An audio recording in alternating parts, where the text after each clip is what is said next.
going back to, again, classical economics, we never really had a place for animals, plants, uh, often women, in the household activities, children, the elderly. They're not. None of these things are considered sort of productive inputs to the economy historically, and we have to really reimagine how we can do that now.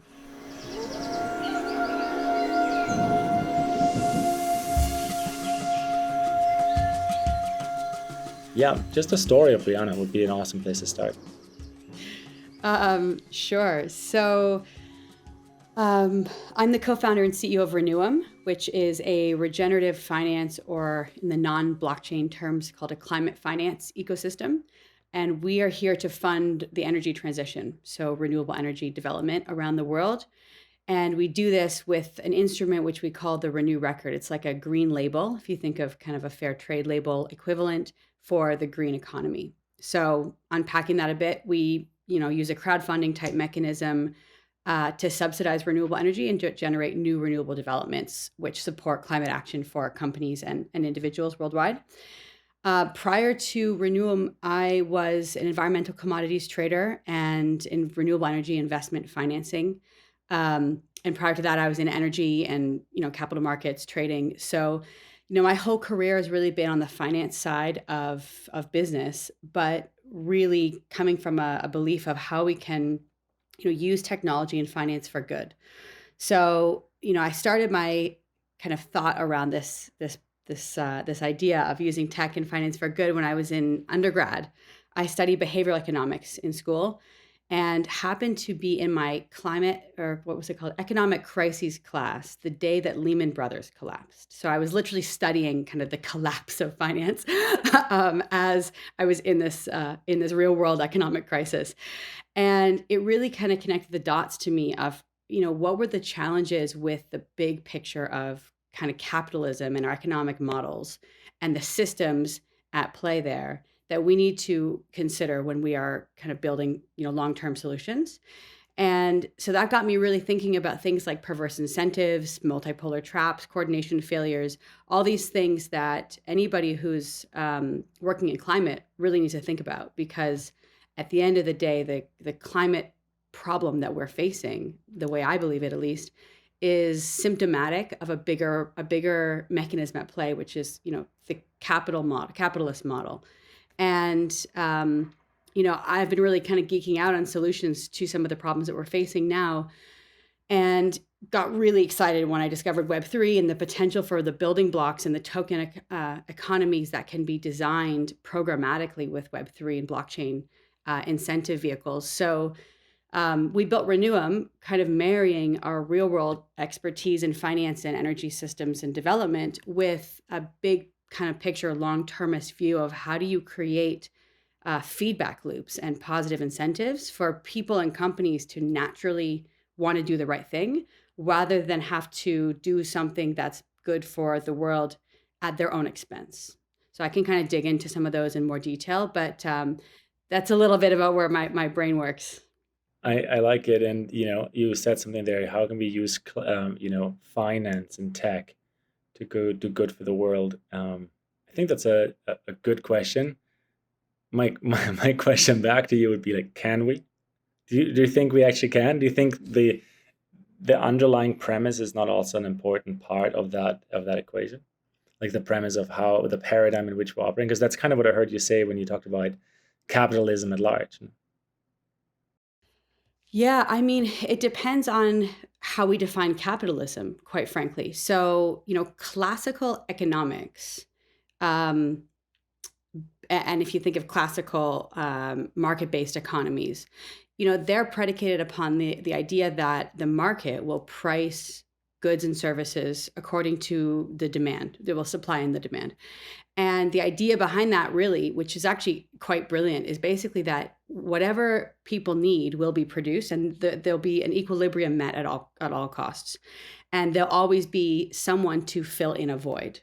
Now, that idea makes a lot of sense, and I think all classical economists would agree with that, except for the fact that we have these ideas in current capitalism and economics like lobbying, for example, which allow for corporate vested interests to develop their own laws and regulations and anything that supports their own vested interest, which actually prohibits a true market economy from really being developed and establishing. So what happens is rules are written in favor of certain big money players, and that really prohibits anything like a true market economy from existing. So what happens is capital owners end up accruing more capital, and we don't really have any checks and balance to prevent that. So it increases polarization, and increases deleterious effects like anti-regenerative practices and transitioning every natural system into something that can be economically valued. So cutting down trees, for example, turning those into 2x4s. That's kind of why I was asking, right? Because like the underlying premise of like, as long as nature is a thing that we fit into capitalism, I think we're gonna iterate around green ideas or regenerative ideas, but nothing might actually change because we have these government interests, we have these corporate interests, we have these lobby interests, as you just explained, and then also we're treating nature as a thing rather than understanding fundamentally that nature is part of us, is sacred, and has a value that's beyond a monetary value. And I'm just curious because I know you have a really powerful way to connect these worlds, how you see them connect, and how you see them connect also in what I would call the regenerative movement, or as you said, like Reneum is here to fund that kind of movement, right? Yeah, I mean, if you think about our current market systems, so every dollar that transacts in the world has something like $100 trillion a day has environmental externalities. But right now in our market system, the social and ecological impacts of that economic activity have been pretty much disqualified from our market pricing system, which basically means that the market, or the buyers and sellers, aren't paying the true price or the true cost for the end-to-end creation of products. If you think of the cost of energy alone, which it's come to light in the last couple of months through the Ukraine war, if we really paid the true price for extracting oil and gas, for example, and that means both the actual mining of it and extraction, and as well as the cleanup on the backside of it, most of the products that we have in the world actually wouldn't be economically feasible. They wouldn't be a market for them, right? And so what I propose with the kind of a revision of capitalism, or maybe I'll say like an upgrade to capitalism, would be to establish a true market price system. So one of the ways that I think we need to counteract the problems we have right now is to ideally abolish subsidies and lobbying rights for certain behaviors that are deleterious to the environment. Now, that's a really difficult thing to do and not very popular for any of the politicians whose pockets get lined presently with lobbying interests. But what we can do kind of to counter that is to properly subsidize the positive economic activities, so the climate positive solutions, and we can give nature a place on the balance sheet. So right now, nature doesn't have, I know this is all kind of talking about a lot about economics rather than maybe the philosophical, social, cultural, anthropological side of things, which I think is a very valid argument. We have to maybe talk about that as well. But just speaking in pure dollars and cents, because that's what most people who work in the market, understand. If or at least come back to, right? Because otherwise often the conversation is, this is beautiful philosophy, or this is heartfelt, like when I'm barefoot in Costa Rica with you on sharing a drink, I agree, but then there's like back to reality, and this is how markets work. And so kind of to bridge those two worlds, I think, is not an unimportant step in the equation. And so I get that you would bring it back to that equation right away. Yeah, and I mean, you can't, to paraphrase Buckminster Fuller, you have to disrupt a system from within and make a new solution superior to the existing models. You can't expect to blow up something from the outside and bring everybody who's benefiting it from that current model along with you. They're just not going to be interested. So you really have to, I believe, kind of speak the language of the people who are currently benefiting. And some things that I think are really interesting to think about when you're talking about the climate problem in general and how you communicate solutions to particularly capitalists is really from, what matters to them. And what matters to them is their long-term economic viability. So that means they need customers. It means they need products and inputs in order to produce something that someone's going to purchase in the long term. Now, if you're talking about things like any physical product, actually anything that the market uses, because we need energy to produce everything, converting natural resources into energy or into mining, converting anything that's mined basically into anything that we consume. Ultimately, there is what's called a planetary boundary that you will come upon, which is there are finite limitations to the energy, the hydrocarbons stored in our planet, and there is a finite limitation to the minerals and kind of rare earths that also we need to extract in order to produce energy. And so, at the end of the day, when you're talking to a business owner who's looking for a global supply chain, talking to them about the fact that there are finite resources at play gives them an understanding that there is the costs, what's called the energy return on investment, the amount that you can generate from the amount that you put in terms of energy, is diminishing year over year. That means it's going to cost them more to extract more. And that means that cost is going to be affecting their bottom line. So eventually we're going to run up against a problem where we genuinely need to reconsider how we price and go back to that kind of true market economy idea that I was mentioning earlier, where, again, nature actually does get priced into the costs of producing anything, any good or service. And I think this is really one of the only ways that we're going to be able to rebalance our economy so that this sort of perpetual growth machine that keeps sort of eating itself will end up sort of tapering off and not continuing to go exponential. So there's a lot to kind of unpack there, but I think that's one of the things we should really consider. Yeah, and I love the eloquence with which you can share about it. I think there's a total truth to this idea and this concept of true cost. And I think at the very bottom line that it doesn't exist right now, right? I think in terms of developing something like a true measure of cost, my question would be like, how do we actually measure the value of, a life form that is, in let's just call it like an old paradigm view or a mainstream view or like a reductionist scientific view. I think, it's about reductionism versus, like a life-based kind of philosophy. So as we're moving away from this reductionist worldview, how do we actually measure complex ecosystems that are alive, that we barely are starting to understand?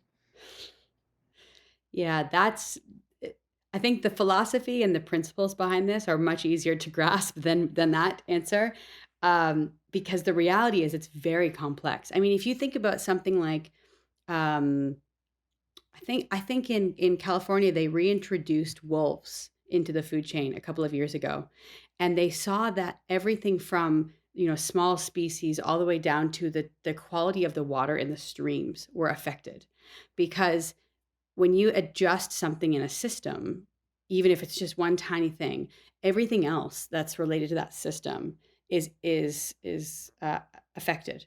And so to quantify, to really measure with proper calculus, how much an elephant is worth to the savannah or how much a tree is worth to the Amazon is a really complicated answer.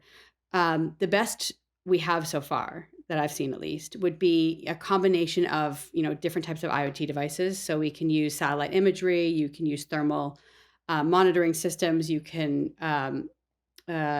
use obviously blockchain and AI and machine learning to quantify some of this stuff. It's very difficult though to really get to the social and the community and the cultural impacts, because going back to, again, classical economics, we never really had a place for animals, plants, often women, in the household activities, children, the elderly. None of these things are considered sort of productive inputs to the economy historically, and we have to really reimagine how we can do that now. So I guess the long story short is it's a very complicated ask, and I think we're just at the beginning of that. There's some really cool projects starting to quantify what you call nature-based solutions in the regenerative finance world. So looking at how to value mostly tree canopies and mangroves and different kinds of tree species to basically pay local communities to protect them, because the belief is that these are going to be more valuable in the ground than they are as 2x4s, being transferred across the world. That's And the definite answer, right? Like same in British Columbia, where I spend a lot of time in the year, and you see this old growth forest that is, just it's really not about the one tree and what that one tree would be worth as a 2x4 or 4x4. It's about the ecosystem that tree is connected to, and the information, not just even the carbon, but the information that it's connected to in the soil. So I love that example. yeah, I mean, it's so difficult. I mean, soil is one of the most fascinating, things we have, I think, on the planet in terms of its potential to nourish our bodies and our minds, to, act as a carbon sink, to support animals and plant species. I mean, it's really critical, and we're just destroying it because of kind of modern agriculture wisdom, I guess. And it's really And I don't know devastating. if we can call it wisdom, that's for sure. Yeah, that's It's more I like put that in a quotations. destruction operating system. Here's Yeah, something I want to throw into the mix of what you're already sharing, which I think is the beautiful direction of this conversation. So we recently had Charles Eisenstein back on the podcast, and I read a little Substack article from him where he differentiated between natural capital, social capital, cultural capital, and then spiritual capital, right? And I think these elements are really hard to put into words for someone who's still living in a paradigm that is a reductionist paradigm, where everything's a thing, the world's a machine, right? The earth is a thing, right? So again, I think the underlying paradigm for me is always step one. And as long as we believe that's the way the world around us happens, I think it's really difficult to even go into the place of defining kind of value to these natural, social, cultural, and spiritual aspects of reality. I love where we're going with it so far, but I'm curious how you would relate to those, even just these four buckets that I just shared with you.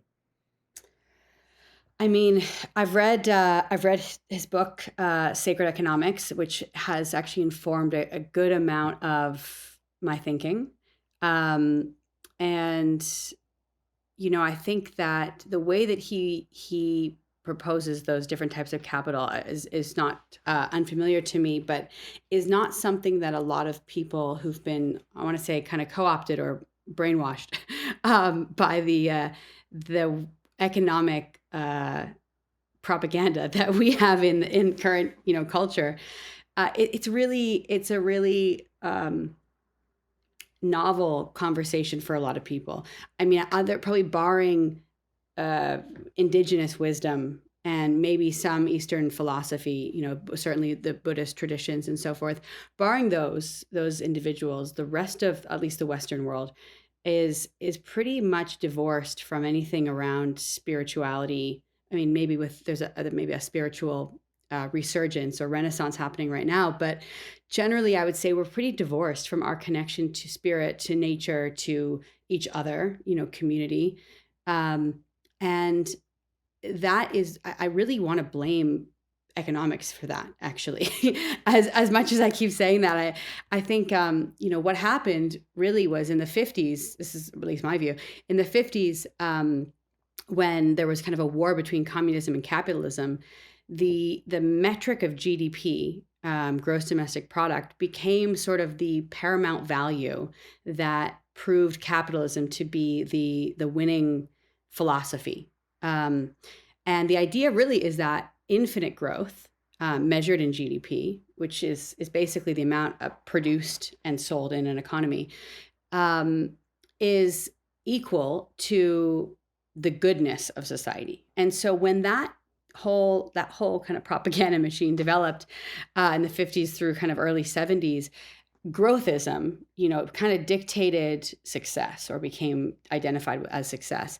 And everything suddenly became commodified. It was nothing has utility or has value in society under that paradigm if it doesn't produce a monetary reward, GDP. And that is, the more time I have personally spent with, indigenous tribes, living in nature, kind of getting back to kind of spiritual groundedness, the more I am convinced that is so,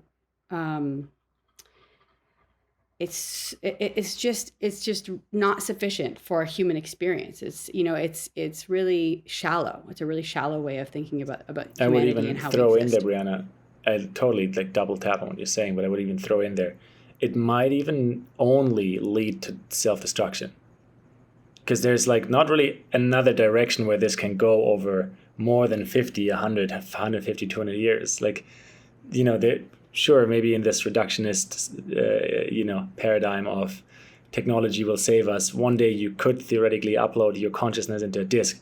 But then what's that worth if you have to leave the planet to beam that to another planet? Like, that's all just like such sci-fi BS to me personally. And I feel like we got to be very real that direction, if everything is reduced to GDP or nothing, or GDP producing units, is, well, for one, reductionist, but two, it only can lead to self-destruction.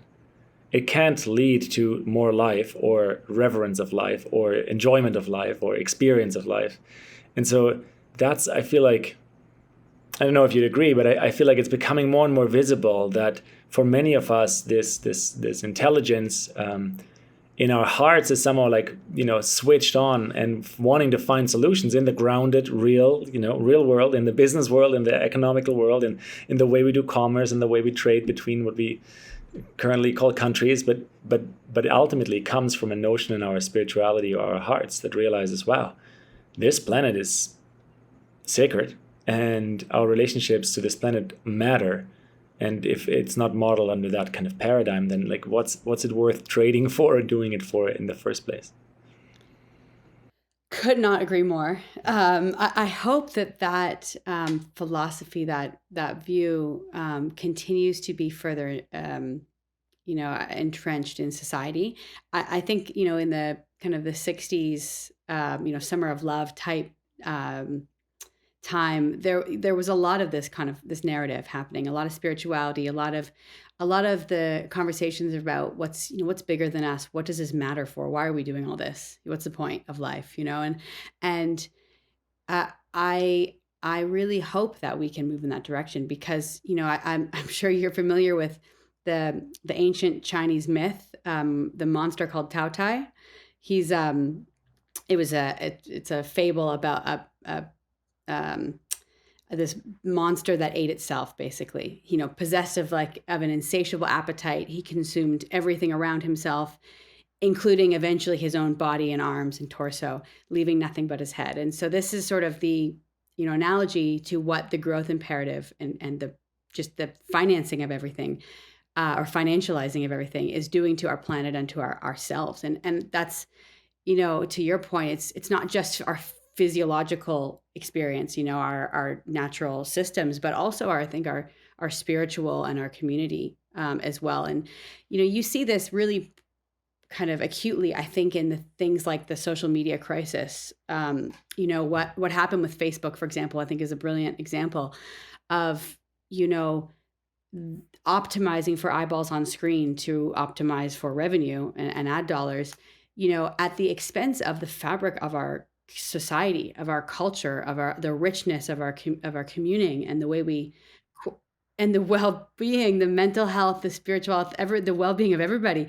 And it was really, there's no checks and balances there, because the only responsibility Facebook has is to their shareholders, officially. They have a legal fiduciary duty to actually do that. So devastatingly, I've actually read of a couple of companies recently who have been trying to focus on long-term values, which doesn't just apply to climate solutions. It's actually on a bigger kind of social and cultural perspective as well.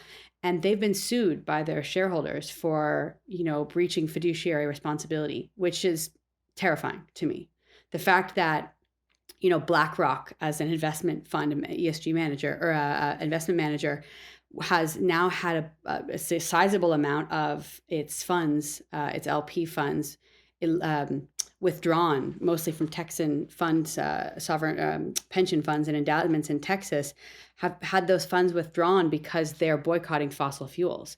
I mean, that's like the most, I think, just terrifying example of a conflict of values versus, economic objectives. And so, I really hope that we can almost retreat to our original human values, which are, we are by definition herd animals, right? We are communing species, and the more we become decoupled and disconnected from each other and from nature, which is our source, I just think the worse off we're all going to be. We have a burgeoning mental health crisis, which is only getting more and more acute, I think. So that doesn't come from nowhere. That there's a very clear track, I think. I love where the ground we've already covered in this episode and the things you're sharing, and again, the eloquence with which you're sharing them. I'd love to know more about you and share a little bit more about like your journey as we're kind of in the midst of this. So I remember you telling me that you left home very early and went to live in Beijing. I'm really curious, what kind of stations or spots along your journey happened for this like intercultural kind of global view, but then also like that spiritual insight, and take us on a bit of a journey if you want there to just explain to people like, I also think it's good to normalize a certain amount of spirituality on our personal journeys, to remember that even when we meet in business rooms, that this actually should inform all of us that we are, we do all really reverence the planet and have like an experience that got us there, rather than saying, well, now back to business as normal. Let's stop the podcast philosophical conversation. Yeah, so my life journey has been atypical in just about every way. I went to Beijing when I was 13 on an exchange and sort of never went back to regular life after that. I ended up doing boarding school in Europe, and then, in the last 20 years or so, I've lived in 12 countries on all 6 continents. So really, I would say a very internationally minded, life exposure. But I would say what really kind of connected the dots for me, beyond just the traveling and the learning of other cultures and assimilating to different, ways of living, I think was really my first Burning Man, which I know is really cliche to say, but I was, and I'm not sure if this is kosher to talk about online, but I was offered. I think as the psychedelic renaissance is happening right now, I feel like this is more normalized. But I was given 5-MeO DMT about 10 years ago at Burning Man for the first time, and that moment I think profoundly changed the direction of my life. It was almost like a butterfly effect moment, and it was like I could finally, for the first time, cross the barriers, the conventional constraints that I had been sort of, acculturated into, which I grew up in a very kind of traditional Western culture, which is, again, kind of, do these things, follow the corporate ladder, and you'll be successful, and that's kind of the end of the day. And it was very programmatic and very prescribed. And I kind of intuitively always felt that I didn't really connect to any of the values that I had been taught or had been surrounding me for most of my life. I never really identified with very much of my peer group. But this moment was like that time that I felt, okay, I get the bigger picture. 5-MeO DMT, for those who are not familiar, is a psychoactive compound, which actually, a component of it is actually developed within your body, or all natural species have it. When you're born and when you die is when it's released in your system. So it is sort of a natural thing. But it really helps you to access what I would say like a connection to source, whatever you believe that might be. But it's basically a way for you to feel all the things that are bigger than you and outside of you. And suddenly I just felt like, okay, there's something way bigger than this, make money and have kids and, do the whole thing, this whole program that we're taught, this life, song, and dance. I just felt there was something much bigger. And from there on after, I started to do, or kind of sought out spiritual teachers, studied Buddhism a little bit. I went and spent 4 months backpacking India and, sat at some ashrams and did a couple of vipassanas and sort of really became quite deliberate in my intention to understand myself and, a value system which felt like it connected to me. And that was, obviously a huge privilege. That was just an accident that all happened. But it really set me on a path of asking why. And I would say from then, I don't really take a lot of things at face value anymore as a result of that. When I'm told to do something, or when I'm told, by the media or by our society, government, whoever, that something is true, it almost prompts me to say, okay, but why? Why is that true? What's behind the curtain here? Who are the marionettes, pulling the strings, and what's the objective? And it helped me to establish my own independent value system, which makes me feel like seeking out other people who are on the same path. And which naturally starts to happen, right? Once we go down those rabbit holes. It's just, I think you said it like there's this prescription reality, and we're not like disrespecting that way of living if someone's living this way. But once the veil kind of lifts, it's like, now I gotta kind of question everything and also be skeptical, as you said, when messages are just like, take it for face value, this is the right way to follow. It's like, well, no thanks, actually, right? And so like let's do think for ourselves. And actually, this is one of the 5 agreements in Don Miguel Ruiz's 5 agreements, formerly the 4 agreements, now the 5 agreements, is be skeptical, right? And learn to listen. And so maybe if you were to rewrite it, like learn to listen also to yourself. Oh yeah. Well, and that's the thing is, I mean, I can, this is more of a personal anecdote, but what I alluded to is I really felt alone for most of my childhood and my early kind of formative years, because I just felt I didn't connect to anything that was being told I should care about. And I knew that, but I didn't have any identification with anything that was beyond what I was taught. And I feel there's so many people who have that life experience. Actually, since I've gone through this journey myself, I've really I've been surprised and pleasantly surprised to see how many people have approached me asking for advice and wisdom and resources, and how do we do that self-investigative audit almost that puts you on a path of kind of the self-inquiry and compassionate curiosity. Why am I like this? Why is the world like this? Why are you like this? And one of the things I think is really important to understand in that process is kind of that the traumas of kind of the human experience that inform our behavior. And when you start to get a grasp on that kind of trauma psychology and behavioral psychology, aligned to spiritual and community wisdom, is, for me, it was like the aha moment. It just, everything kind of made sense. All the pieces went together, because I started to realize, okay, I'm actually not that broken. I just had a bunch of, shitty things happen to me.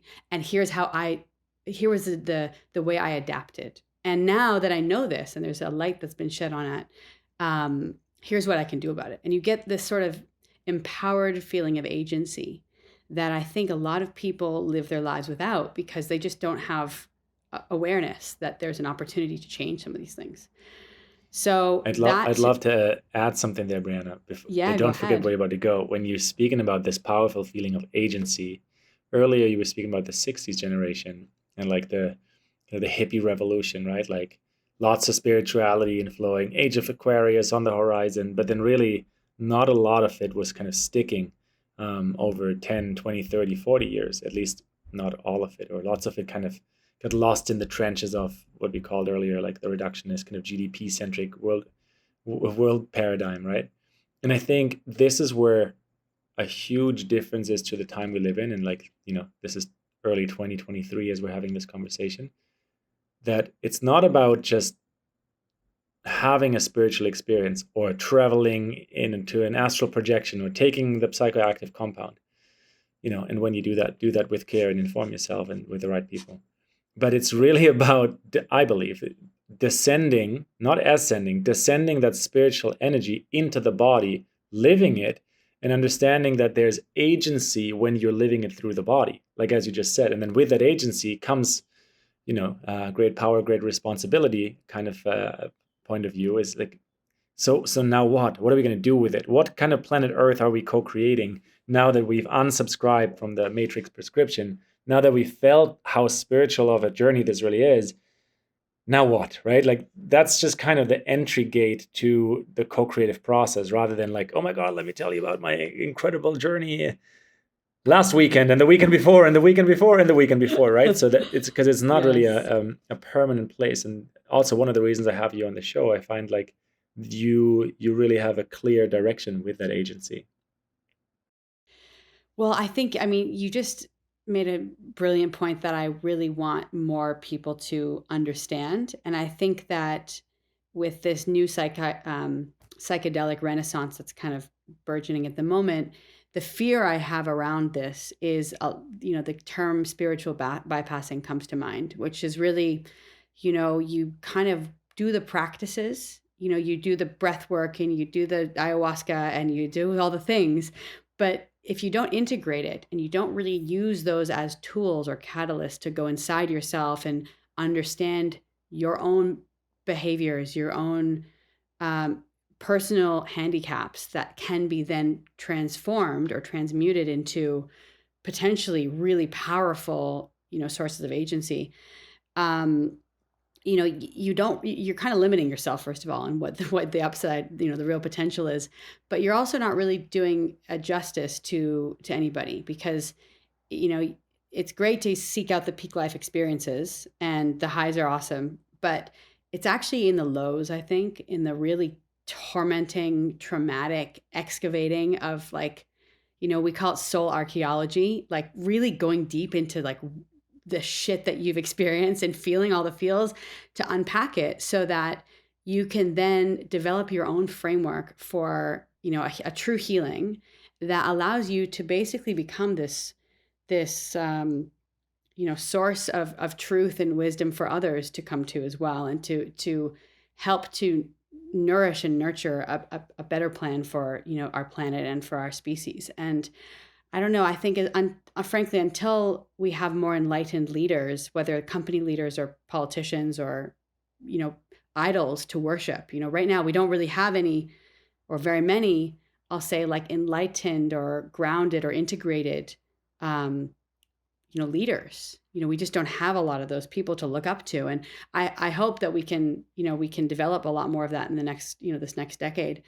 But I think we need some guidance as a society in that direction. Otherwise, we're just going to continue to tear each other and ourselves apart. And that's a fear that I have, and that I'm seeing when I look around at the state of, particularly America, but certainly the Western world, is going through a crisis of conscience, I think, and we need new narratives to follow, and a lot of that stuff, historically has been prescribed externally. If you think of stories that we've followed collectively that have allowed for social cohesion, like originally religion, and then in the last century, the American dream or the capitalist model, both of those two have sort of fallen prey to, challenges, I would say, in the stories, and they're not really being followed now. And so there's not really a single narrative that we're all